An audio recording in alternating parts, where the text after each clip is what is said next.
वो हमेशा से मेरे साथ रहा है। वैसे सच कहूँ तो वो रहा है या रही है मैं नहीं जानती, पर उसकी आवाज़ यकीनन आदमी की ही है। मैंने कभी उसका चेहरा नहीं देखा, हमेशा उसे पीछे से देखा है।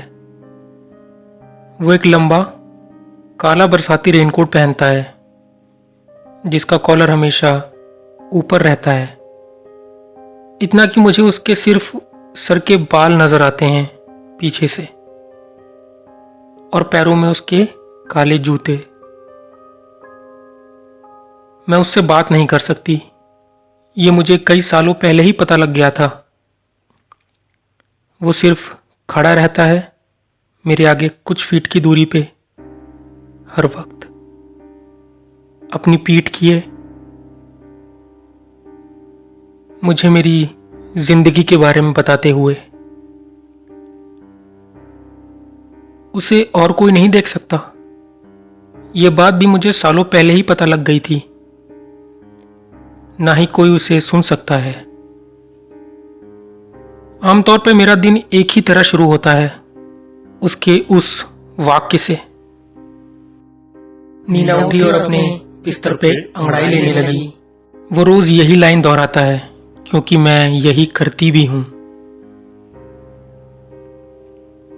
अब ये सब नॉर्मल हो चुका है मेरे लिए और मैंने उसके साथ जीना सीख लिया है। मैंने उसके होने के बारे में कभी किसी को बताया नहीं। अगर बताऊं भी तो भला कौन मेरा यकीन करेगा। तो मैंने इस तरह जीने की आदत डाल ली। हफ्ते भर पहले मैं अपना डिनर बना रही थी और हमेशा की तरह वो मेरे आगे पीठ किए खड़ा हुआ था। मैं प्याज काट रही थी तभी उसने कुछ ऐसा बोला जिससे मैं चौंक गई। नीना मासूमियत के साथ प्याज काट रही है, बिना ये जाने कि वो कितने गंभीर खतरे में है। मैं स्तब्ध हो गई और सर उठा के उसकी ओर देखने लगी। वो मेरी ओर पीठ किए आगे खड़ा हुआ था। क्या? मैंने पूछा, ये जानते हुए भी कि वो इसका जवाब नहीं देगा। पर मुझे लगता है उस वक्त अगर वो उसका जवाब दे देता तो शायद मैं और पागल हो जाती। उसने कुछ देर कुछ नहीं बोला तो मैं दोबारा प्याज काटने लगी कि अचानक चाकू से मेरी उंगली कट गई। शिट! मैं वॉश बेसिन के पास गई और नल चला के पानी से अपनी उंगली से निकलते खून को साफ करने लगी। नीना अपनी उंगली काटती है और उससे खून निकलता है, जिसे देख के वो बहुत खुश हो रहा है। मैं खिड़की के पास पहुंची और जोर से खींचते हुए उसका पर्दा बंद कर दिया। मैं थोड़ा परेशान होने लगी थी अब। किसी तरह मैंने अपना डिनर खत्म किया और बिना बर्तन धोए अपने कमरे में चली गई। मुझे थोड़ी नींद आने लगी तो लाइट बंद करके मैं बिस्तर पे लेट गई और अपनी आंखें बंद कर ली। नीना आंखें बंद करके बिस्तर पे लेट जाती है, हालांकि वो ये नहीं जानती है कि जल्दी उसे दुर्भाग्य का सामना करना है, जिससे उसकी मौत हो जाएगी। मैं उठ के बैठ गई और उसकी ओर देखने लगी। चांदनी रात में उसका काला रेनकोट चमक सा रहा था। कुछ देर इंतजार करने के बाद जब उसने कुछ नहीं कहा तो मैं अंततः सो गई। सुबह अलार्म से मेरी नींद खुल गई। बेड पे लेटे मैं अंगड़ाई ले रही थी कि नीना जग के बिस्तर पे अंगड़ाई ले रही है। वो एक दिन और करीब है अपनी आने वाली मौत से। मैं उठी और बाथरूम में घुस गई। मैंने जोर से दरवाजा बंद कर दिया, गुस्से में या शायद घबराहट में। वो हमेशा मेरे जीवन का वर्णन करता रहा है, पर उसने ऐसी खौफनाक बातें पहले कभी नहीं की। तो अब क्या हो गया है उसे? मैंने वॉश बेसिन का नल खोला और साबुन से अपना चेहरा धोने लगी। नीना अपना चेहरा धो रही है, पर वो ये नहीं जानती कि किसी की आंखें बंद होने से उन पे हमला करना और आसान हो जाता है। मैंने फौरन पानी से मुंह का झाग साफ किया और शीशे में देखा। वो मेरे पीछे खड़ा था। मैंने आंखें खोले रखे हुए बाकी का चेहरा धोया और टॉवल से साफ किया, बिना अपनी आंखें पूरी तरह ढके। बाकी का हफ्ता हमेशा की तरह ही गुजरा। वो मुझे हमेशा की तरह नॉर्मल बातें ही बोल रहा था, जिसमें बीच बीच में वो अजीब बातें भी थीं। वो बहुत जल्द आने वाला है, इसे टाला नहीं जा सकता। नीना का मरना तय है। हर बार जब वो कुछ बोलता तो मैं पागलों की तरह अपने आसपास देखने लगती। मैंने पूरा हफ्ता डर और घबराहट में बिताया। मुझे बड़ी मुश्किल से नींद आती थी और जब आती थी तो मैं डर के उठ जाती थी। मैंने अपने तकिए के नीचे चाकू और पेपर स्प्रे रखा हुआ था। कल वो और भी ज्यादा भयानक बातें बोल रहा था। नीना की जिंदगी के दिनों की उल्टी गिनती शुरू हो गई है। नीना चिंतित महसूस कर रही है और उसे होना भी चाहिए। वो जो उसे देख रहा है जल्द ही आने वाला है।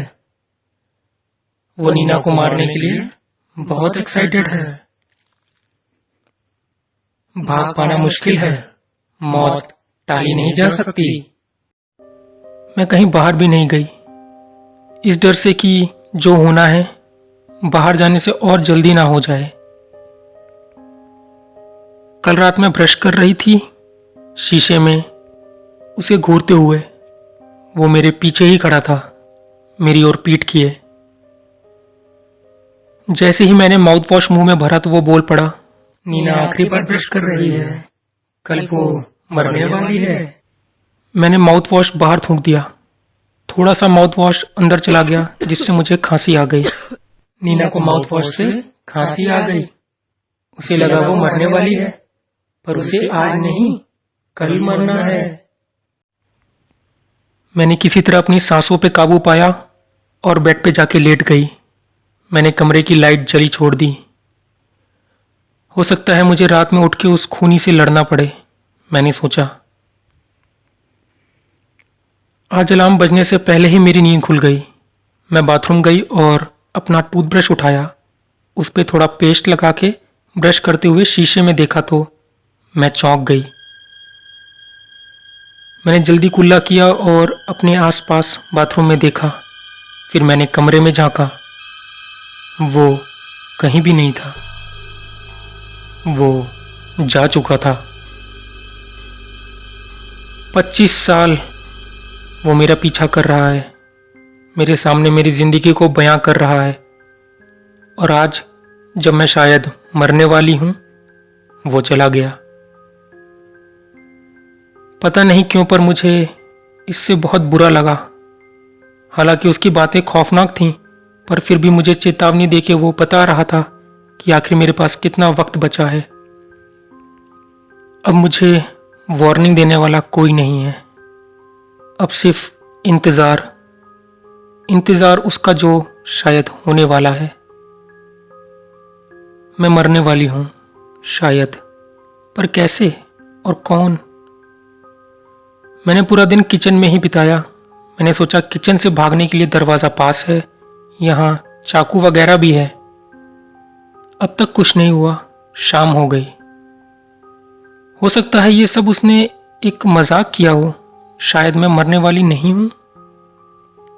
रात को 8 बजे के आसपास लाइट चली गई, पर मुश्किल से 10 सेकंड बाद दोबारा आ गई। तभी डोरबेल बजी।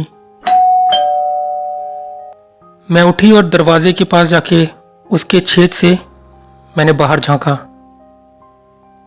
बाहर वो खड़ा था, दरवाजे के बाहर, दरवाजे की ओर पीठ करे हुए।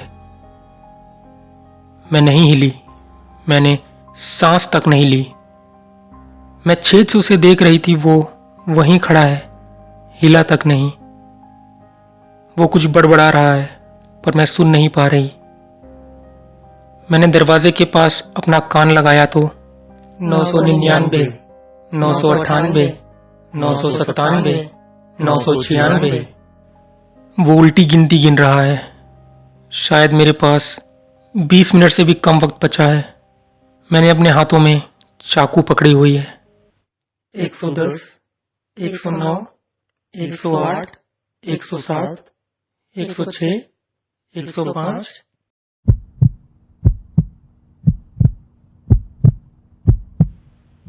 तभी घर के पीछे की खिड़की के शीशे के टूटने की आवाज आई।